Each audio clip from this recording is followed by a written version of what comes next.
Thank you for joining us for our Sunday night sermon time at Graymere.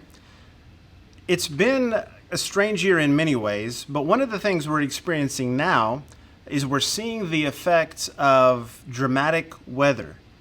We've seen wildfires, we've seen the effects of hurricanes and storms, and it reminds us of what extreme weather can do and how it can change things up dramatically in a community. Years ago, when Hurricane Hugo came through North Carolina, it devastated a lot of areas, and one of those was a small town where a couple named Reb and Jackie were preparing to open their first restaurant. They had done all of the preliminary things that needed to be done. They had gotten everything set up. They had all the equipment. Everything was moved in. They were awaiting their final inspection. And once the inspector came in and gave them the final okay, then they could be open to do business. So everything was ready until the hurricane came through. So like any other business owner, as soon as things settled down, they drove over to their shop and they saw that their building was intact. In fact, everything in their building was still functioning. The storm hadn't affected it at all. They found out later on that their small restaurant, a fire station, and the service station were the only places in town that still had electricity. Now, because of everything that was happening, there would be no permit that was given to them. When they called the office, the inspector said, well, there's no way we can grant a permit right now to let you sell things. We're backed up trying to take care of everything else. So even though they couldn't run a business, they did see a need to use all of the things they had in their refrigerator as a way to help others.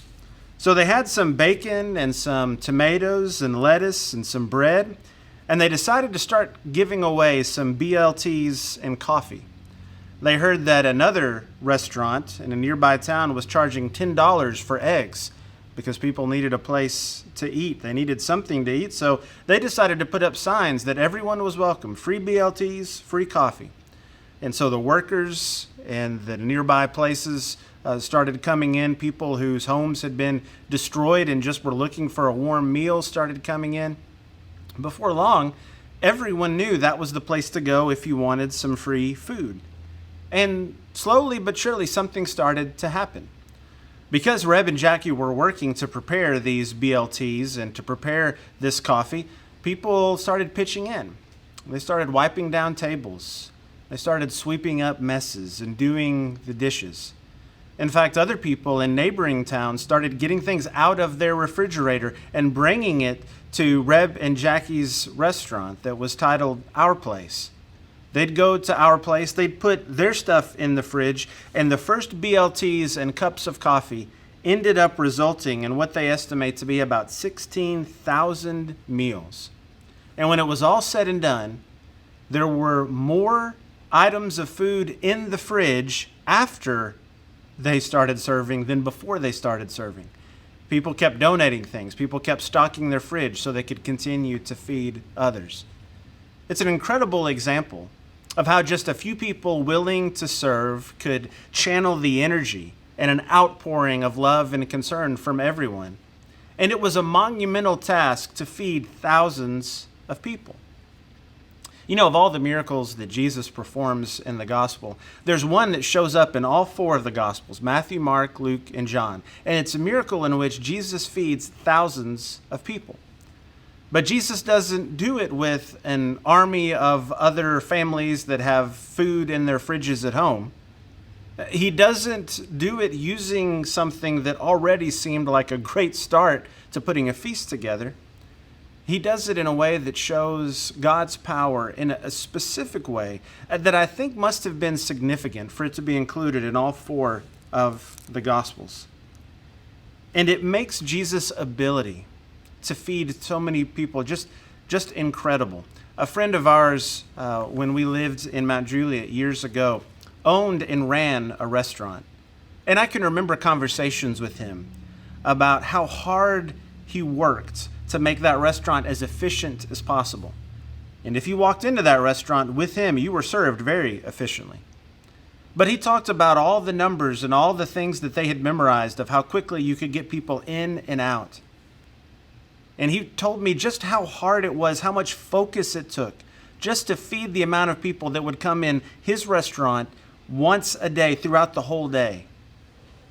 And as we think about that effort, it's really unbelievable to see how Jesus is able to take care of thousands of people. And he's doing it in a midst of time where there's a lot of confused thinking about who the Messiah was, about who this Son of God, Son of Man was supposed to be. There were some, as we find out later among some rabbinic teachings, who expected the Messiah to come in and to reproduce the miracles of Moses. And one of those was the manna in the wilderness, the food that God gave his people in the wilderness. They kind of expected this Messiah to be able to perform that again. And so you wonder, when Jesus is able to feed thousands, if that's playing in people's minds. We also find out in John's account of this miracle that after Jesus feeds the 5,000, there are some who want to make Jesus king by force. Now, there were several who had come claiming to be the Messiah that was promised in the Old Testament, in the Hebrew Bible. And of these, historians tell us they were almost all militaristic. In other words, they were ready to get up an army to overthrow the Roman government. And maybe that's what some people were expecting of Jesus. We've seen he can heal the sick. We know he can feed us when we don't have any food. This sounds like the kind of guy who can overthrow the Romans. But that's not the purpose of this miracle. It's not what Jesus wants them to see.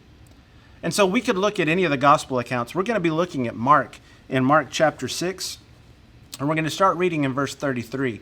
But it might be helpful, as you have this open in your Bible, just to flip over and see what the other gospels have to say as they give an account of this miracle as well. We'll start reading in verse 33. The people saw them going, and many recognized them, and ran there together on foot from all the cities and got there ahead of them. When Jesus went ashore, he saw a large crowd, and he felt compassion for them because they were like sheep without a shepherd. And he began to teach them many things.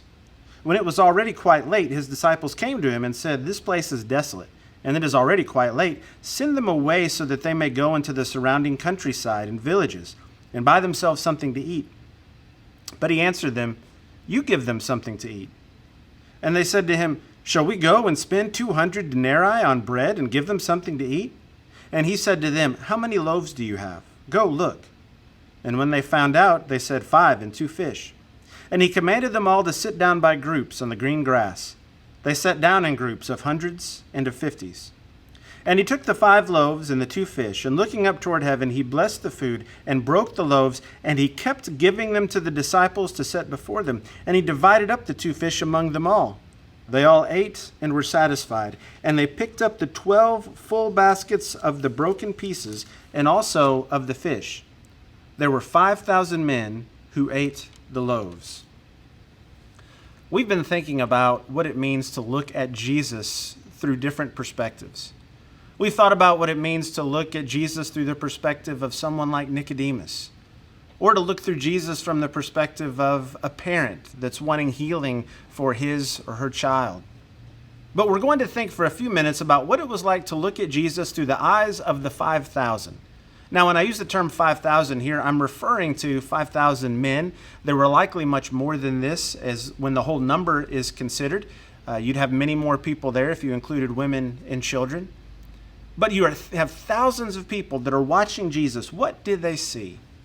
I think the text tells us they see a couple of things. Number one, they see a shepherd's compassion, because Jesus has a different response to all of these people than the apostles did. Now, it might be hard for us to imagine this, especially right now, because we're not in a lot of places where huge crowds gather. But Jesus was the kind of teacher that, because of the miracles he was performing, he didn't have a lot of peace at this time in his ministry. There was always someone, there were always groups of people that wanted to hear from him, that wanted to talk to him, that wanted something from him.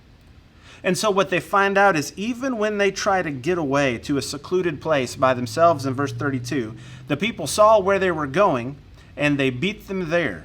They beat them to their destination. So when they arrive, it would be very easy to just kind of groan when you see all the people that are already there. They're already waiting on him. It's like a celebrity trying to get away from the paparazzi, and everywhere you look, there's someone there who wants something.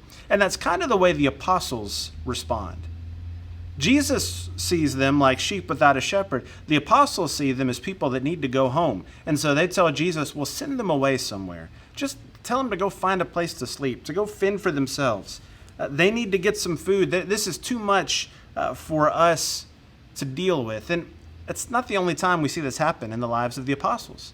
They'll do this when there's a blind person who's talking too loudly that wants to talk to Jesus. They'll kind of shush him and try to keep him away. Or when the children want to come to Jesus and they try to send them away. The apostles are pretty good at deciding who does or doesn't have the right to spend time with Jesus, but that's not Jesus' approach.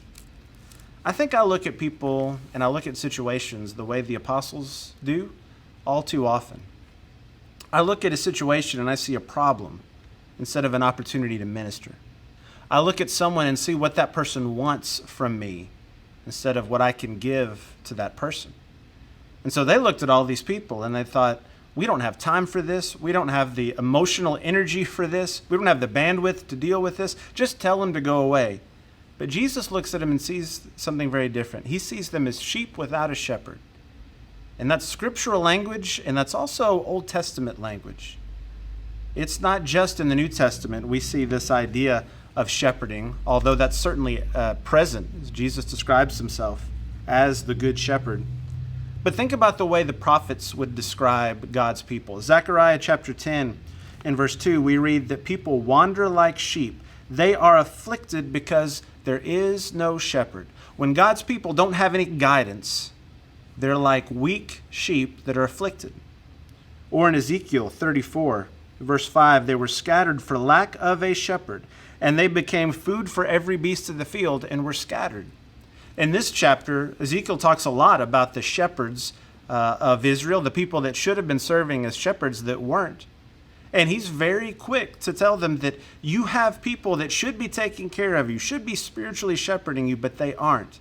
And when you don't have a shepherd, then you're open season for anything that might want to attack you. A few months ago, our family was watching a couple of episodes of a show called The Spy in the Wild. It's one of those nature documentary shows where they get some close-up footage of animals in the wild. But one of the ways they do this is they take kind of a robot version of that animal with cameras in it, and they operate that robot version of that animal in cameras so you can see what they're saying. So if they're looking at meerkats, you'll have a little robot meerkat that looks up. Or if they're looking at alligators, there's a little robot alligator head. And we watched one of these sort of unfolding stories as there was a pack of Arctic wolves that were moving through a very difficult, rugged terrain, and they were trying to get to a different place, but they had all of these pups, these young wolves that they were trying to take with them. And there's a point where one of the adults and one of the pups gets separated. And so you can see, as you sort of watch this, the way the adult digs out a little spot to put the pup, to keep the pup warm and somewhat protected from the elements while he goes out to get some food and bring it back. And as the adult kind of trots off, you can hear the whimpering of that little pup in the middle of this difficult region. And you almost want to say to the TV, stop whimpering, stop letting people know where you are. Hide in that place. Because we know if there's an animal in the open, that they're fair game. That seems to be the way Jesus saw these people. They were hurting so much, they didn't have a shepherd.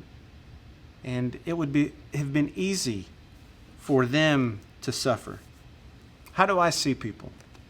Do I see them the way the apostles did? Do I see what they want from me, what they need from me, what problems might exist? Or do I look at them the way Jesus did? And he saw what they needed and what they were desperate for. So they saw a shepherd's compassion. And then in the miracle itself, they see the shepherd's provision. Jesus asks them what they already had, even though what they had was not anything that could have fed such a large group. When we compare the different gospel accounts, we find out that these loaves and fish came from a boy who had some lunch with him. It would have been more like a snack. We don't need to think of two large fish. We need to think more like sardines or condiments. I mean, that's the kind of size we're dealing with here. And the loaves wouldn't have been very large, huge loaves of bread either. We're thinking just some pieces, some morsels of bread. And so as we look at the gospel accounts, we're finding out that it would take, as it says here in verse 37, shall we go and spend 200 denarii on bread to give them something to eat? And a denarii is a day's wage. In other words, is it going to take, am I going to spend 7 to 8 months' wages to buy food for everybody here? But what Jesus asks is, what do you have? How much do you have? So you get them something to eat. Well, how are we going to do that? What do you have? And they go, they get what they have, and they give it to him. We see echoes here of something that happens with Elisha in 2 Kings chapter 4. When there is a man that comes and he has brought to Elisha some fruits and loaves of barley and some ears of grain. And he says, give them to the people that they may eat. And the attendant said, what? Will I set this before 100 men? And then he said, give it to them that they may eat. Thus says the Lord, they shall eat and have some left over. And sure enough, when the attendant gave that food, which didn't look like it would be enough for 100 men to them, they ate and they had some left over. That's exactly what Jesus does here. He takes what's been given to him and he provides enough that they have some and they have some left over. Now, nothing about this makes sense when it comes to simple arithmetic. There's no formula of how many times you could divide up a little sardine-sized fish that would feed that many people and that would have baskets of leftovers. So we know that Jesus is performing a miracle here. There are miraculous things at work.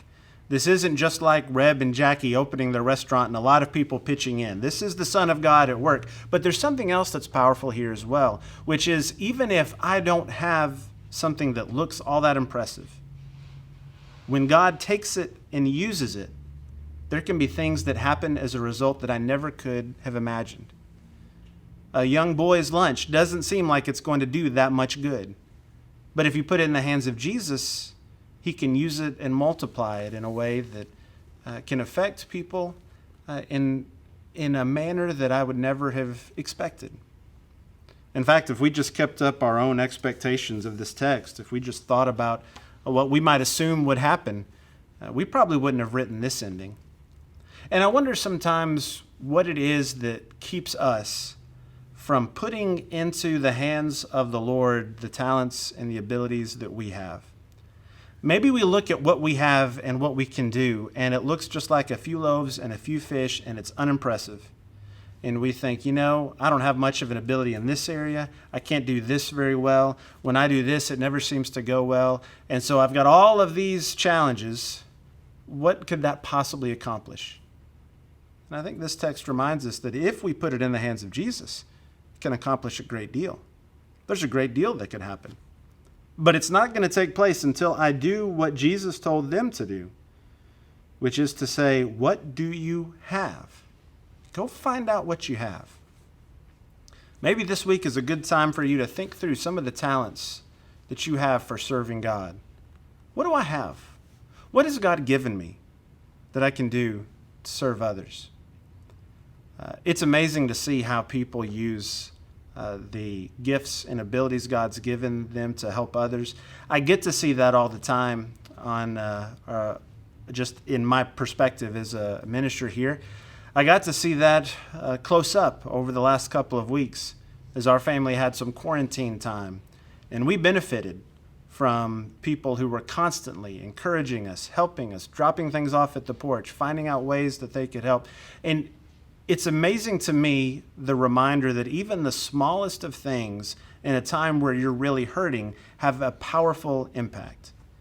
So before you think, well, what I have to offer isn't much, or I can't do much for someone else to help, let me just encourage you that even the smallest thing, if you're using it for the Lord, can make a huge impact in the lives of others. What can we do to serve others today? When they looked through the eyes of this crowd, they saw a shepherd's compassion who loved people. They saw a shepherd's provision who could give people what was needed. There were a lot of competing ideas about what the Messiah should be and how the Son of God was supposed to act on earth. Jesus managed to confound a lot of those conceptions. But he will today look at us with compassion. He will give us what we need. And so if you need to make him the shepherd in your life, to follow his guidance, to put Christ on in baptism, we'd love to talk with you about that. We're not in the building together, but that doesn't mean the invitation is somehow limited. It's always open. We'd love to talk with you more about becoming a Christian. It may be that there are other issues you have in your life that you'd like us to pray about. Please connect with us at the church building. Call us at the office. If you're a member at Graymere and there's a concern you have, please let one of our shepherds know. We want to reach out and show you the compassion and the provision of the Lord during this time. Let's remember what it means to take what we've been given, to take what we have, and to put it in the hands of the Lord this week. Who knows how he might use it as we serve him.